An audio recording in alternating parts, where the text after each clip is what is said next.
It's my pleasure today to be joined by my friend Mark Karris. Mark wears a lot of hats. He is an ordained minister. He serves as a family therapist. He's an author. He's a worship leader.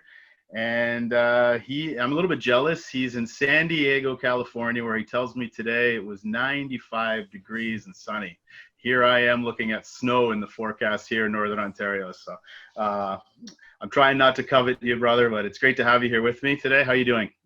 I'm doing okay, although 95 is on the opposite end of the spectrum, but a little too much, but typically not very common in San Diego, but doing okay. Great to be here, Jason. Nice. Now, do you do any surfing? I meant to ask you that earlier. Do you surf at all? Oh my goodness. It's Everybody sad. surfs there. It's pretty sad, and I feel a little shame saying this. I can't really even swim that well, so okay. The answer well, is like no. me. That's like me when I tell people here, like in Canada, everybody like is supposed to skate and play hockey. My 9-year-old son skates better than I do, so Right. confession time for both of us. Yeah. But I'm from New York, so that's my There excuse. you go. There you go. Now you've written a new book, and I want to talk about your new book for the majority of our time today. But before we get to that, just for those of us listening, in particular our mostly Canadian audience here, maybe many aren't familiar with you, your voice, your writing. So maybe you could just take a few minutes and tell us a little bit about yourself. Tell us a little bit about your faith journey up until this point in your life. Sure, I will give the super condensed version. Didn't grow up in a religious family. Very, I would say, a difficult childhood growing up. Mom was addicted to drugs. Father was in the Pagans motorcycle gang. They were drug dealers. A lot of violence, a lot of abuse, and it was just a rough going. And mental illness. Actually, I did kind of a genogram, kind of tracing family history, and my great grandmother died in a mental hospital. Her sister was mentally ill. 3 out of my 4 uncles have a mental illness, and my younger brother does as well. So growing up in that crazy, wild, chaotic context was, in a sense, it shaped me to be who I am today. And I also carry some scars from that. But we didn't grow up religious, and it was probably when I became around the age of 21, where, talk about a crazy testimony. A depressed cutter, rocker, was in a progressive metal hardcore band at the time. Just, it was a wild, crazy time. But Jesus, fast forward, got a hold of my heart. Really wild experiential experience of God's love that changed the course of my life forever. So was in a oneness Pentecostal church for a little bit. And that was, we could talk about what it was like to be in a cult-like situation at another time. But then fast forward, I went to Nyack College, which was a great and a liberating experience for me.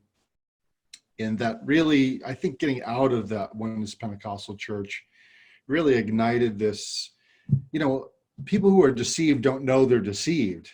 And it was sort of like an awakening, like, oh my goodness, I could fully cling to what I perceive as truth, and it really might not be true. So that kind of maybe fueled kind of a deconstructive mindset, if you will. And so fast forward to a master's in counseling, licensed therapist, ordained pastor, adjunct professor in the university. And I think that my classes have been sort of my community, my flock, if you will, that I'm privileged to kind of shepherd.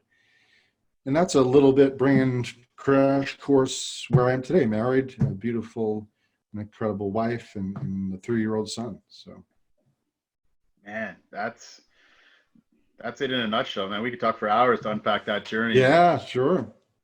So you've experienced a lot, and now you're writing this book. It's not your first book. We had a conversation recently about one of your other books, Divine Echoes on Petitionary Prayer, which I highly recommend as well. But you got a new book coming out. I believe is it May 21st, correct? This book releases? May 21st. May 21st, Yep. That's just around the corner.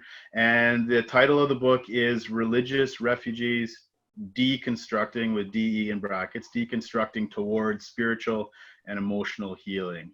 So maybe before we get into the sort of the details of the book, just Hmm. broad strokes. What is the book Yeah. about? And what are some of the life experiences and Hmm. interactions in your life that maybe prompted you to write this book? Because I'm sure you just didn't wake up one day and think, oh, I'm going to write this book, right? There's a series of events and conversations Sure. that form and shape Sure. this. So maybe you can unpack that a bit. Yeah. So I'll give a broad overview of what its aim is, and then a little bit of how I got to writing this thing. So really, it's a book to help those who have gone through or are going through a faith shift, crisis of faith. Some might call it religious trauma. Somehow hurt by the church or hurt by doctrines that they grew up with, that after realizing that doesn't sit very well with their heart and how they see things now, it almost can feel very traumatic. And so that sort of rocky, or almost, it's like walking on a waterbed. It's a very confusing, emotionally tumultuous time for many. And then as a therapist working with people where, the same things that it's just, it can feel overwhelming, like changing beliefs and changing one's view of God, and getting away from a God who you believe is going to pulverize you with a bat because you sinned, and maybe you're in a stuck place and you feel like God's just angry and mad at you. That causes a lot of sort of what we call intrapsychic pain and discomfort and confusion. So then myself, I've gone through the deconstruction, reconstruction journey. Granted, it's a lifelong thing, but I think, to say that it's a lifelong thing kind of robs the phrase deconstruction, reconstruction from sort of a life event, if you will, that sort of catapults us into this. It's so salient, it's so visceral, like it's pretty a profound shift for many.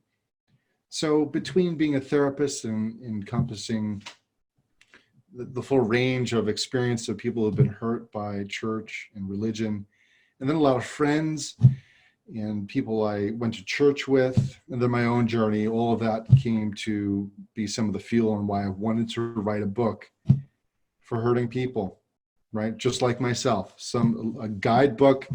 And I think of it like, if somebody could see me as a therapist and spiritual director, not everyone can. So I wanted to, here you go. This is exactly what we would talk about in our times together.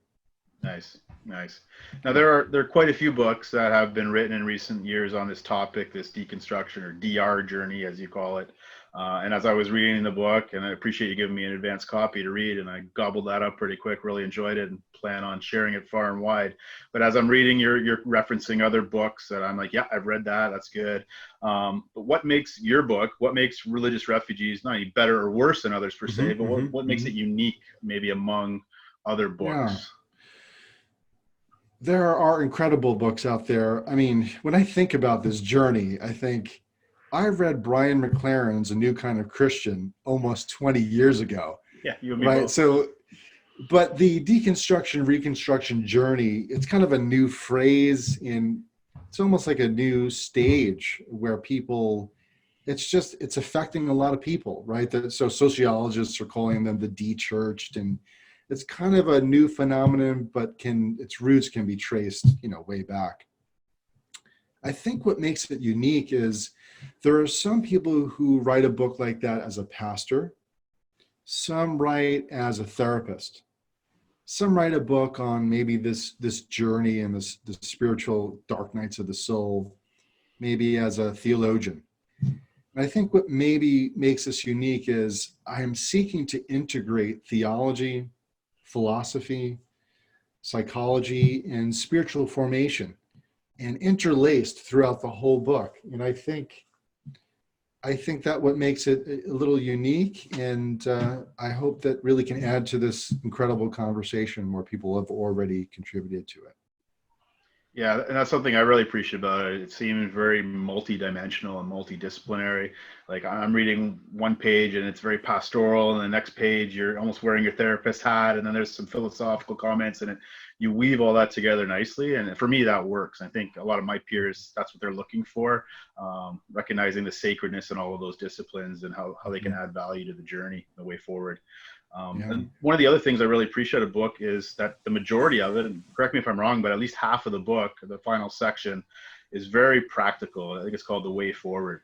And it Mm-hmm. focuses on the practical ways for those on this DR journey. And as you say Yeah. in the book, they are legion. They're a legion of us on this journey. And it is a lifelong journey. But up here, and maybe in our Canadian context, we were talking about this a little bit earlier. Like when I look to the east and I look at the European context, they're maybe down the road in post-Christendom, Mm-hmm. and then there's Canada, and then there's America.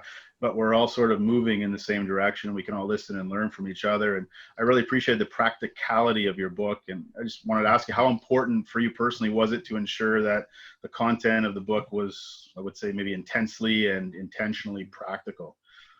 Yeah. I refused to write a book for the ivory tower. I've written some academic material, but man, I have a heart for everyday people, right? And I consider myself an everyday person too. Like if it's not speaking to the heart, and if it's not going to change my tomorrow, I'm so done with just kind of theologizing about some abstract theology that has no relevance to my life or the lives of those who I'm going to be in the therapy office tomorrow. Now, I'm not saying it's all bad, but I'm definitely at a place where it needs to be practical theology. It needs to be practical information. So I didn't want to just deconstruct. And I think if you just end at deconstruction, it really is destruction. And that, you just kind of tear down the building and there's no kind of building back up. So, but also it's for me, it's the heart of God too. It's, as Leonard Sweet kind of talks about, God is a God of movement, of motion, of mission. And God loves to build and be creative, and God doesn't just stop at deconstruction. There's always a way forward. In the next moment, there's some kind of new path towards beauty and truth and goodness and a different way of living. So I really wanted, having that in mind, how can I help those kind of reconstruct a path forward that, the destination can be different for a lot of people. Yeah. Wherever you wind up going, I want you to have much less emotional and mental and spiritual baggage. Yeah. It's good. It's good. Now, I was thinking, what is my favorite chapter in the book? And it's hard because I enjoy it cover to cover. But if I had to pick one, I'd say my favorite chapter was probably the one entitled The Invitation to Love Thyself. Yes. And maybe I'm hearing the voice of one of my good friends in my men's group. He often says, if you spot it, you got it. And maybe that's my favorite because that's something that God's still working on in my heart, I suspect. But in that chapter, among other things, you write these words. You say, I have found Christians to be some of the most self-deprecating people I have ever met. Not only do many of us not love ourselves, we do not even like ourselves. Why do you think this is the case in your experiences in interacting in Christian communities? And why do you think self-love and compassion is so important on the journey of spiritual and emotional healing? I got to say, it was definitely one of my favorite chapters of the book too. I think, we all deal with what Tara Brach calls sort of a trance of unworthiness. I think just being human and living in this society, there is a tendency to feel like you're not good enough. I think being a Christian, being a religious person, growing up with a religious family, there is the potential, not in every case, but there's a potential to have an extra layer of you suck, you're not good enough, you're righteous as filthy rags. Yeah. Maybe, and this is for very sensitive people too. They tend to internalize this stuff a little more deeply than others. So to grow up thinking that, once again, the theme of God being mad at you, or taking seriously this doctrine that was perpetuated that God is going to send you to hell and to burn you forever. And so giving this message that you're not okay, that you're a sinner, that there's no good within you at all, that you might as well be a rag doll that gets thrown in the fire. And the only way that God can see any good whatsoever in you is if he looks at you through the lens of Jesus. Right. Now, there's some interesting pastoral things that, we can talk about in a positive aspect and what Jesus offers us. But then they internalize it that, really they're not okay. There's something deeply wrong with them. They're defected. And then you have doctrines that talk about our bodies are not okay, that the flesh is of no substance, and gets into this dualism where spirit's good, body's bad. Desires are not okay. Even our devotion, I should be praying more, I should be fasting more, I should be doing this more. So with a lot of different doctrines, coming at them, they can internalize that and have this extra layer. Really what it comes down to is shame. And that's why self-compassion is such an antidote to shame, to the trance of unworthiness. And I say that for two reasons. One, the research is out, and this is through Christian Neff's work. There's hundreds of articles on self-compassion at this point. It's operationalized, there's practices, and that those who have a high degree of self-compassion are, they're rocking in just like any category you can think of, whether it's relationships, whether it's an individual confidence, whether it's a decrease in procrastination and an increase in productivity. And so the jury is out. Self-compassion is powerful. It changed my life. You can either relate to yourself as the father of love or the father of lies. And whatever direction you go is going to have a profound impact on your spiritual, emotional, mental well-being. Yeah, the shame piece is huge at the best of times. And I think it gets magnified as people are unraveling or deconstructing, right?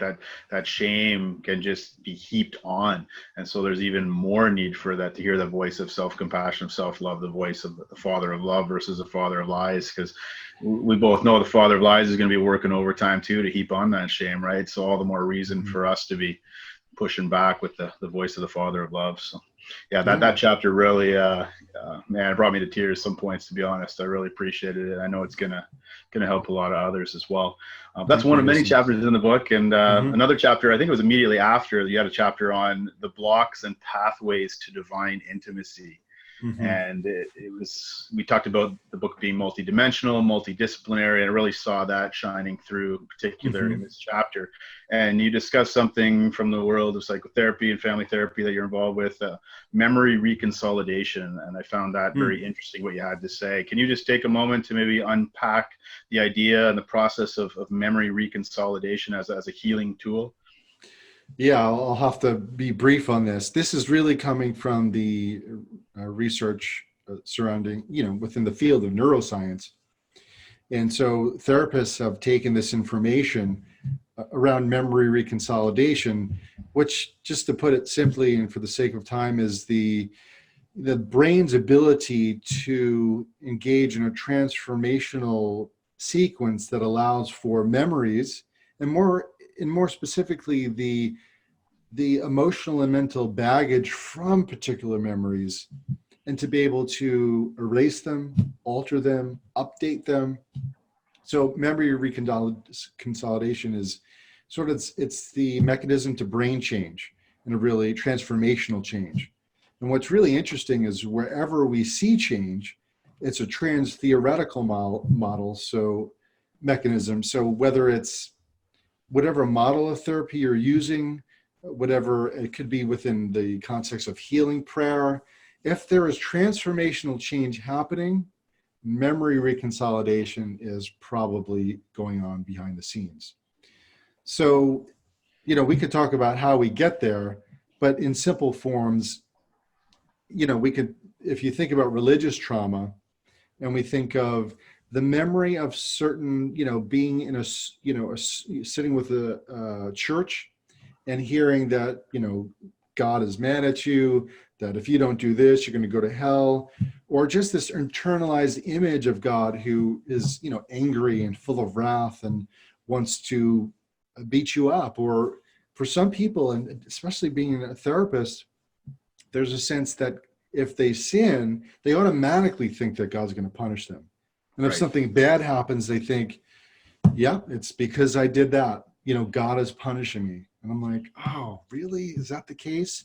But the good news is, through the process of memory reconsolidation, we could take some of those memories and really deeply entrenched beliefs, and through engaging in sort of a sequence of memory reconsolidation techniques, if you will, they can update and alter those original memories. So what was once sort of a harsh, angry, punitive God can be an experience of, wow, God loves me.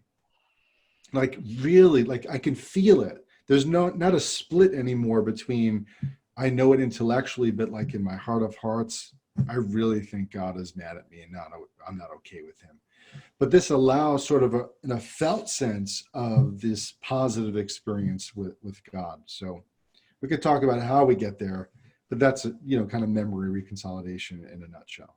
Yeah, it almost serves as an antidote for that shame piece, right? I mean, going back to sort of the Mm-hmm. root cause of some of the wounds, right? The woundedness and those healing prayers, or I've walked with people through imaginative prayer and healing prayer, where we try and Yeah. revisit some of those traumatic memories and invite Jesus into that moment, into those memories, and hear what he might have to say to bring some healing, right? And Yeah. Can I make a comment on that? yeah, Because I wrote a paper on memory reconsolidation in prayer. So the original memory, let's say it's traumatic, they were mm-hmm. abused. Then we know in trauma research that it's not, it is the act, but it's what we believe about ourselves, Right, and the world and God sort of due to the act. And so let's say in healing prayer, if Jesus comes to that moment in sort of healing imaginative prayer, the mechanism from memory reconsolidation is yeah, the old memory plus the new positive experience, which is, once you do that and juxtapose that, that's the unlocking of the memory itself. Then the neuroscience research shows about 4 to 5 hours, the memory becomes labile, open to change. And if you juxtapose the trauma memory with the good sort of experience, and if you do that 2 times with each other, then that's when the transformational change can occur. mm-hmm. Much more than that, but that's it in a nutshell. Yeah, no, it's good. It's good stuff. Um, so you use the term legion, right? Like there are Mm-hmm. legions of people in North America and beyond who are going through this DR journey. And as you look at the legion of people, it can be both maybe demoralizing and it can be hopeful, probably a mix of both. So just what's giving you hope these days as you encounter some of the folks who make up this legion, and maybe what's discouraging you? What is discouraging you, and what's giving you hope in Yeah. regards to the DR, the legion of people on the DR journey? I think what brings me the most hope is just encountering these beautiful people, the subgroup of people who they call the D church, the sociologists, and or maybe another word some people throw out, the Duns, if you will. Yeah. But as Josh Packard in his work, he's a sociologist and looking at these people, and I think this is a quote, they were the most committed people in the church. Yeah. And so what brings me hope is seeing these people, they're still, I mean, they're a part of the church universal, right? Church isn't a building, church isn't a denomination, it's much bigger than that. They still feel connected to the church, and they're so inspiring to me. They're being creative in how they're connecting with people of other faiths. They're being creative in how they share the good news of the gospel in different sort of parachurch ministries. And they're very expansive souls. They're very sensitive souls. They're just beautiful people who really feel a call to be in this together with everybody, and really to let love kind of come forth through them to the world, and not so much focused on propositions, so to speak, but more on people and persons and the person of Jesus, and bringing that love and bringing Jesus with everyone they meet, or rather the correct term would be acknowledging the Jesus in everyone they meet. So that's what I find inspiring is just this wonderful group of people doing what they're doing. I think what discourages me a bit is just seeing how myself and others have been treated. I think that's, and are still being treated, and being called heretics. And just recently, even after all these years, I'm still being told I'm going to hell, right? And they're going to hell, and they're dining with Satan somehow, right? They're listening to the voice of Satan and just being curious and saying, I'm not sure that traditional doctrine is, maybe it's not true. Maybe God is saying something else here. But seeing how they're treated and rejected and ostracized and marginalized, that definitely, it just hurts my heart more than anything. I don't lose hope, but if there's anything discouraging, it's still seeing a certain group of people being so harsh with these people who, is carrying forth the image of God.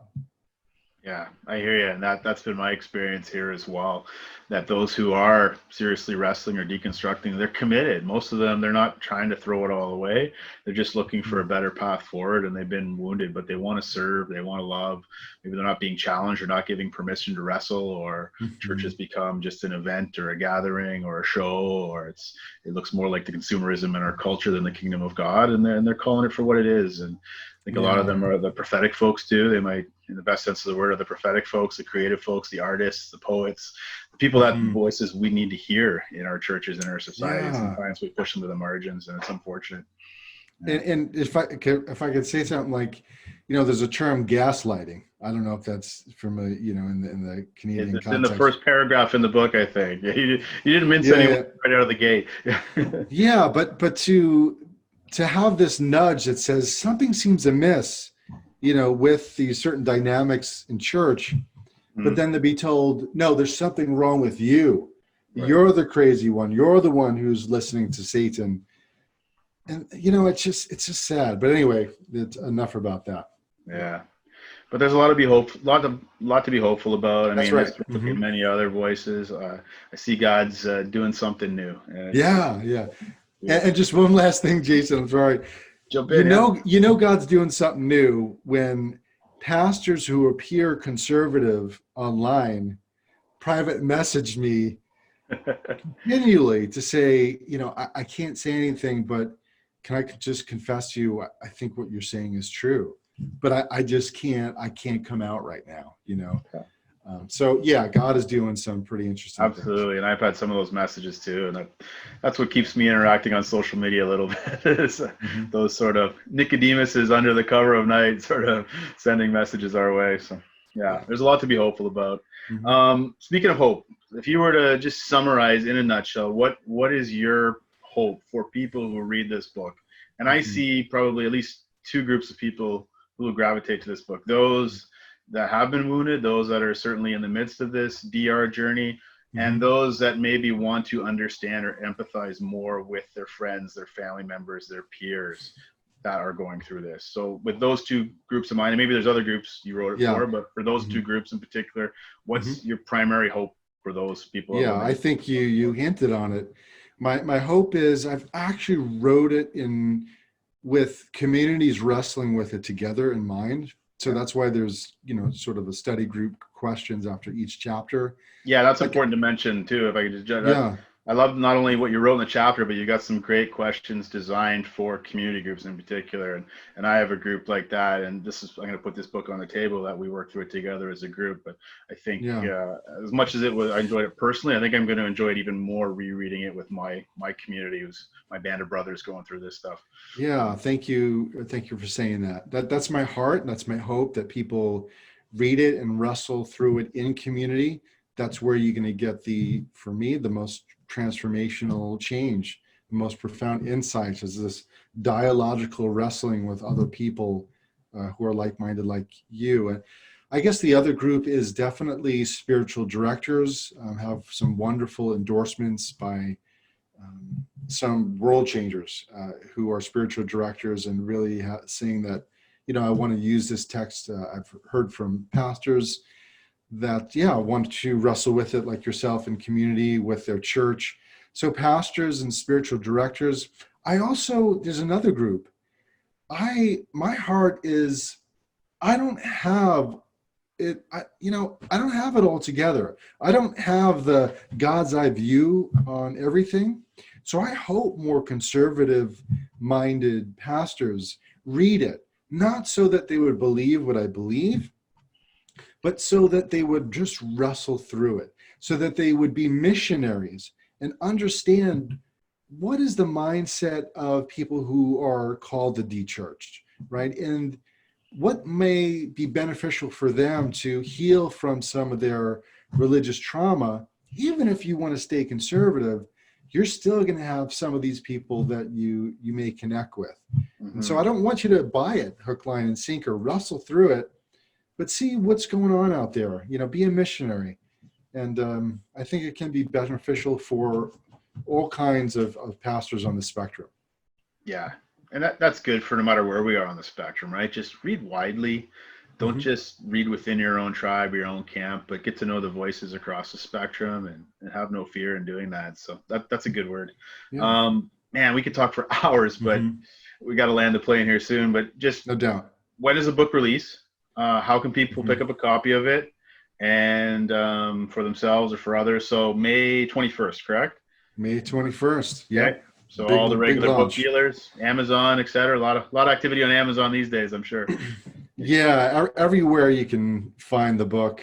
It's a little interesting because due to the pandemic, there's certain things that are shipping and taking much more time to get to people. So that may be the case for this book, but yeah, anywhere you can find books, this book will be there. Nice. Particularly online. And if folks like what they're hearing today and want to maybe reach out to you personally, is there a way they can track along with your voice, social media, blogs, etc.? How can people connect with you if they want to?